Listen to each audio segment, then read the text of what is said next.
All right, sports fans, how's everybody out there doing? William Martin coming at you one more time here on YouTube with another edition of the 300 Pounds of Sports Knowledge Podcast. Now, the Ohio State Buckeyes took the field at the Horseshoe last night with bad intentions, and they took out their frustrations on the Tennessee Volunteers in round number one of the college football playoff.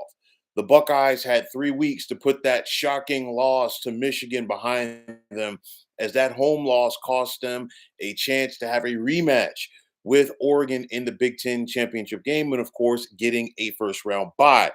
Now, for 3 weeks, Ohio State has had to hear it in regards to that Michigan loss and whether or not that they were even going to show up last night against Tennessee.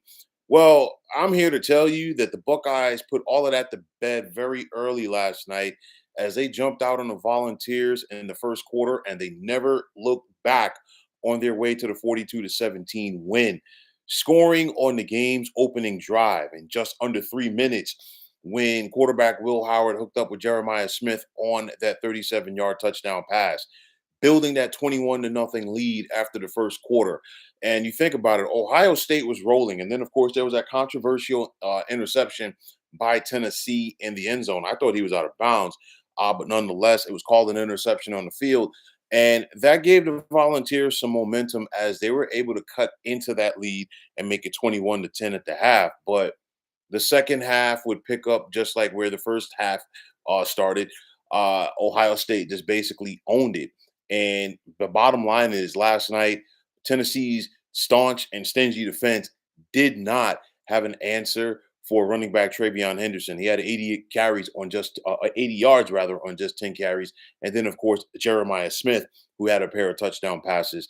The Volunteers didn't have an answer for either one of them. And, you look at it, Ohio State, plain and simple, they clicked on all cylinders last night. Okay. Will Howard, he came over from K State and he had the best and most important game of his Buckeye career last night. He was 24 of 29 passing for 311 with a pair of touchdown passes to Jeremiah Smith. You think about it. Tennessee, like I said, one of the better defenses in the nation, and Ohio State just hung 473 yards on them last night. Ohio State's defense continues to be stingy, and Tennessee found that out the hard way last night. And for Ohio State head coach Ryan Day, at least for one night, he was able to silence some of his critics because at the end of the day, all Ryan Day does is win, but it's just a matter of not winning the Big Ten, not winning the playoff games, or not beating Michigan in recent years. And of course, that last one, that's something that sours a lot of people in Columbus that follow the Buckeyes.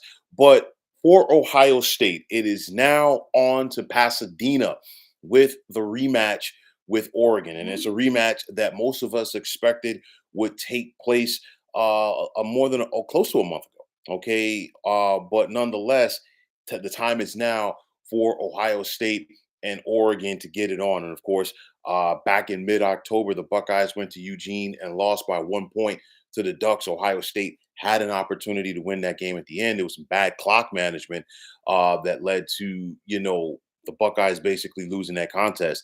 But theoretically, we're getting a traditional Rose Bowl showdown, if you will, because Oregon. I know they're in their first year at the Big Ten. You still think about them as a Pac-12 school. They're definitely still on the West Coast, and you think about the history of the Rose Bowl. It's all about Big Ten, Pac-10, Pac-12, whatever you want to call it. But nonetheless, we're getting that cross-country matchup. It's just an interconference affair here. And the odds makers like Ohio State because even though that Oregon is undefeated and they're the top seed in this tournament, they're the only undefeated team in this tournament. They are a 2.5 point underdog against the Buckeyes. And definitely, this is Ohio State's shot at redemption right here. And I look at it like this: when Ohio State brings their A game, there's nobody in the nation in college football that they can't beat. It's just a matter of whether or not that Ohio State brings that A game.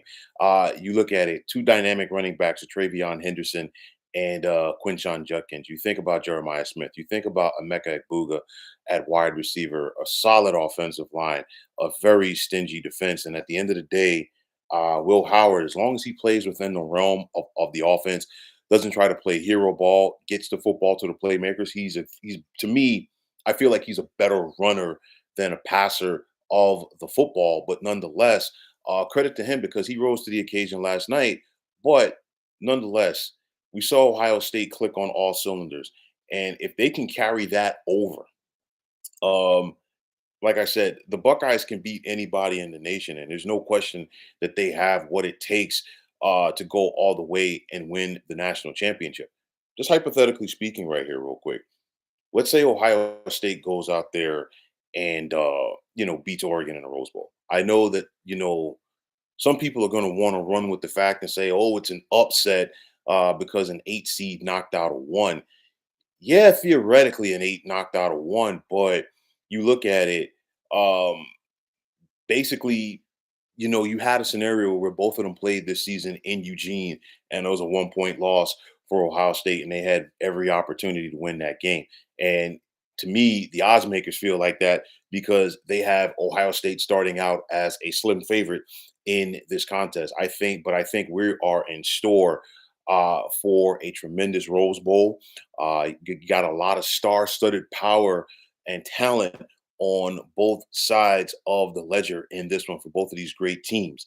But nonetheless, Ohio State, they rose to the occasion last night. They took care of their business against Tennessee, a very good 10-win Tennessee team out of the Southeastern Conference. This was the only meeting in round number one between these two mega conferences. And nonetheless, it went to the Buckeyes. They came out, they clicked on all cylinders, they took care of their business in frigid Columbus. And now it's on to Pasadena, the granddaddy of them all, the Rose Bowl, with an opportunity to advance to the quarters. And I think this one really has the makings of arguably being the best game of the four quarterfinal matchups. And I think all four of them are going to be good. But nonetheless, like I said before, if Ohio State plays their game and if they click on all cylinders, there's really not anybody in the nation that could beat them. It's just a matter if the Buckeyes are going to bring that A game against Oregon in the quarters. But nonetheless, folks, that is going to wrap it up. And as always, I want to take this time out to thank each and every one of you for tuning into the 300 Pounds of Sports Knowledge podcast here on YouTube. I want to take this time out to thank all of you fine folks out there for tuning in. And if you have not already, please feel free to subscribe to this channel. Now, if you're on the X, formerly known as Twitter, please feel free to follow me at 300 Pounds of Sports. And like I always say, if you follow me, it will be my pleasure to follow you right back. There's also the sports discussion group on Facebook at the Sports Depot 365. Now you can check it out. Drop a line and be a part of one of the better sports debating sites going on social media. So once again, fine folks, my name is William Martin, and I am signing off. I'm saying take care and have yourselves a wonderful day.